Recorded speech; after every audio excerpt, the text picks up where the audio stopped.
اور جسے چاہے تو عزت دے، جسے چاہے تو ذلیل کرے. پھر آگے کیا ہمیں یاد کروایا جا رہا ہے؟ بیادیک الخیر، یا اللہ تیرے ہی ہاتھ میں بلائی ہے. دیکھیں حدیث میں آتا ہے جس کا مفہوم یہ ہے کہ اللہ جو ہے وہ اپنے بندے کے گمان کے مطابق ہوتا ہے.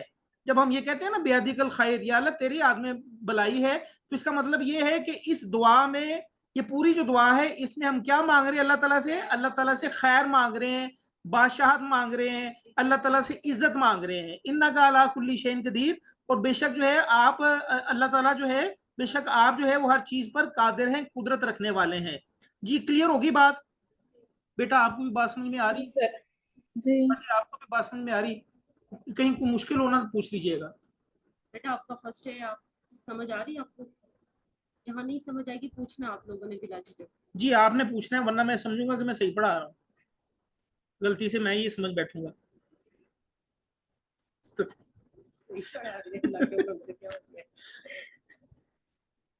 تولج اللیلہ، تو داخل کرتا ہے رات کو، فی النہاری دن میں، وتولج النہارا، اور تو داخل کرتا ہے دن کو، فی اللیلی رات میں. جی یہ بھی دعا کا ایک حصہ ہی ہے، ٹھیک ہے، اس کو بھی پڑھ سکتے ہیں.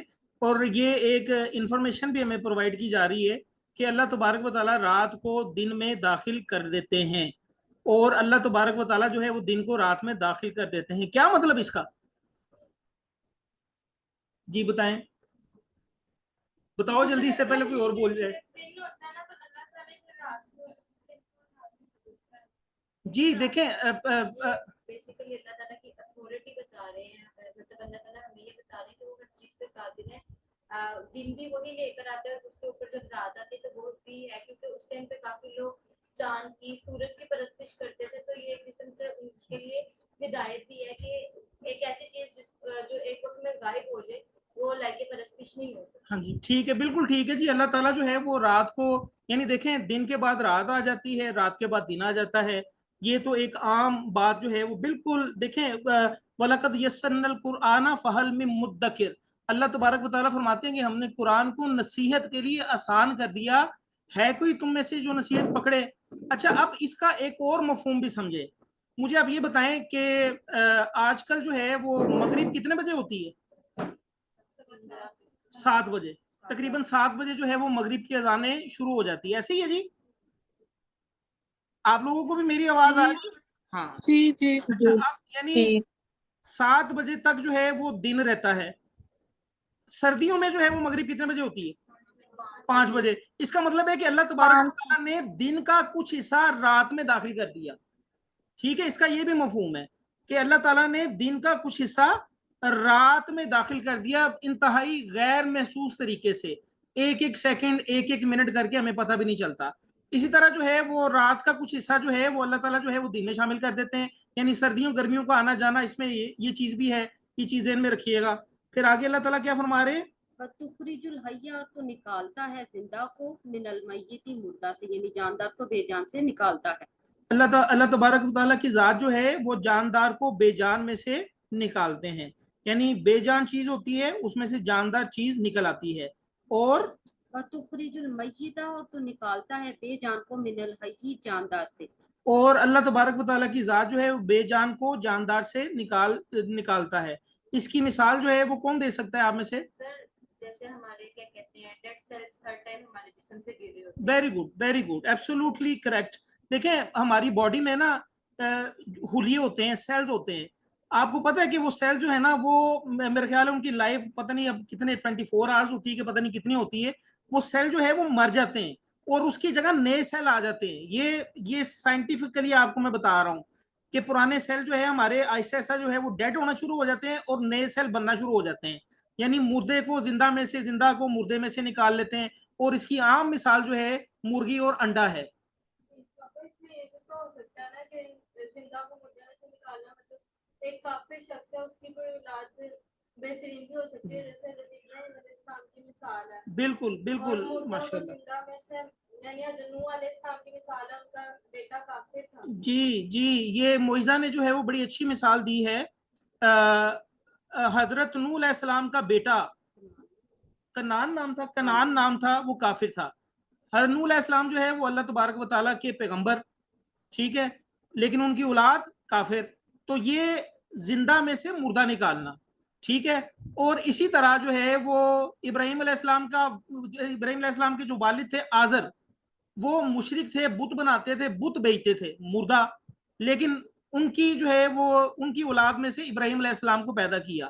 تو یہ بڑی اچھی تعبیر بچی نے بتائی. اللہ تعالیٰ جو ہے وہ اس کے علم میں اضافہ کرے اور اللہ تعالیٰ اس کے والدین کو جنت میں جگہ دے. ابھی زندہ ہی ہے، پریشان نہیں ہونا. وَتَرْزُقُ مَن تَشَاءُ بِغَيْرِ حساب، بترزق اور تو رزق دیتا ہے من تشاء جسے تو چاہتا ہے بغیر حساب، بغیر حساب کے.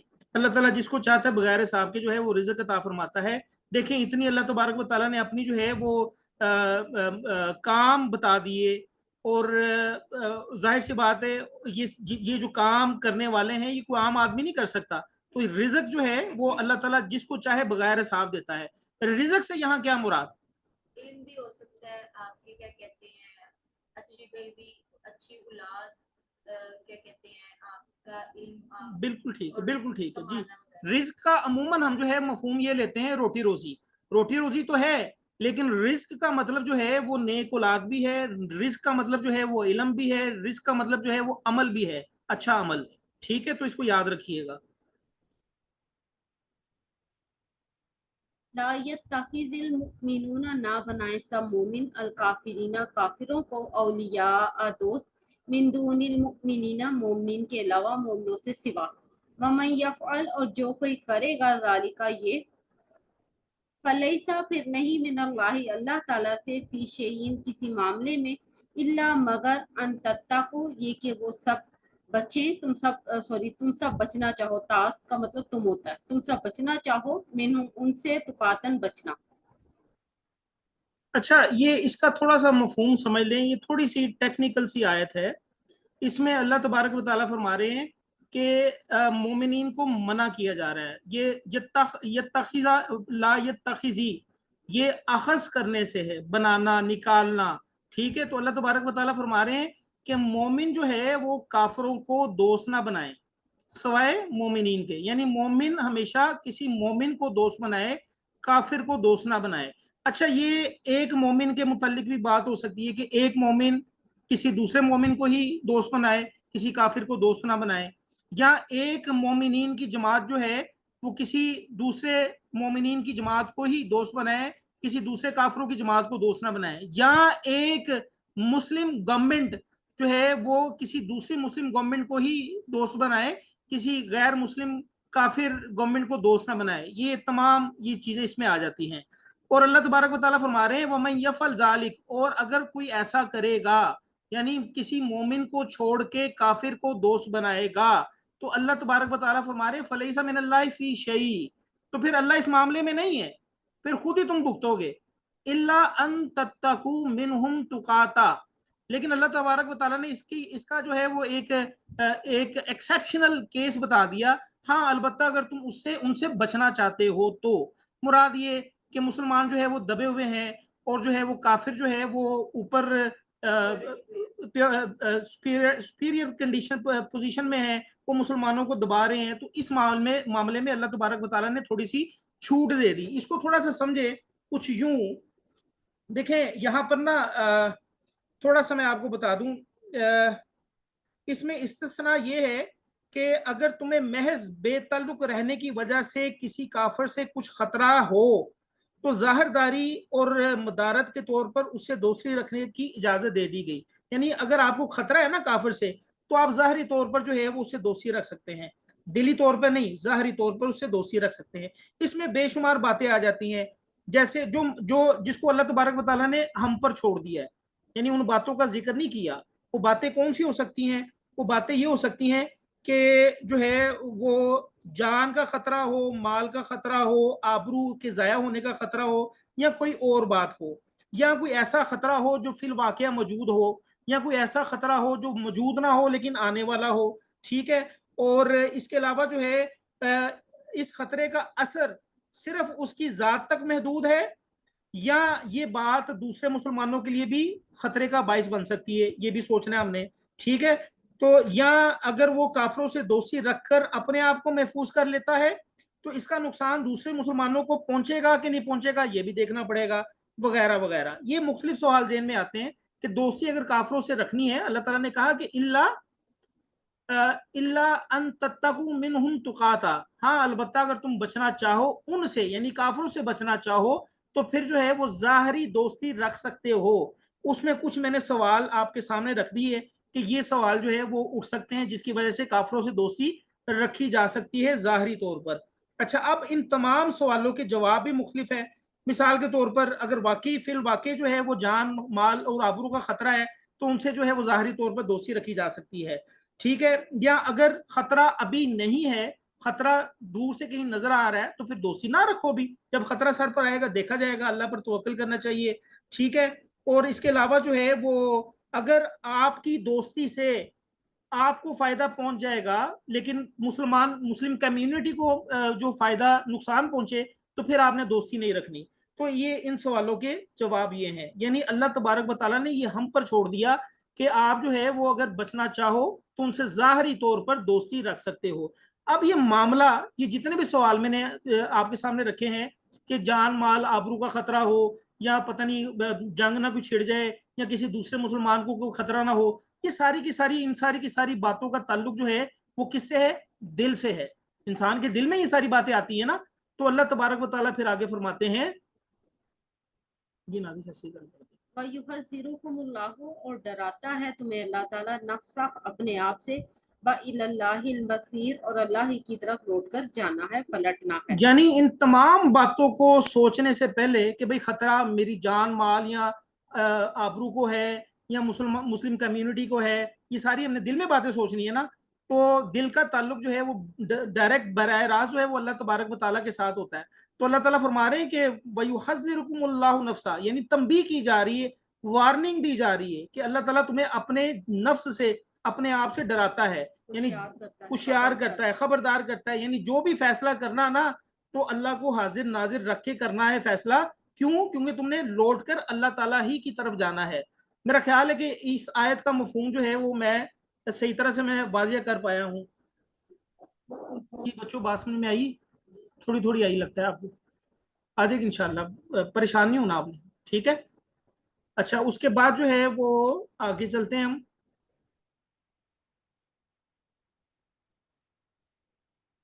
قل آپ صلی اللہ علیہ وسلم کہہ دیں، ان تخفوا، اگر تم سب چھپاؤ، پوشیدہ رکھو، ما فی صدورکم، جو کچھ تمہارے دلوں میں ہے، تمہارے سینوں میں ہے، او تبدوہ، یا تم سب اسے ظاہر کر دو، یعلمہ اللہ، جانتا ہے اسے اللہ تعالیٰ، ویعلم، اور وہ جانتا ہے، ما فی السماوات و ما فی الارض، جو کچھ آسمانوں میں اور جو کچھ زمین میں ہے۔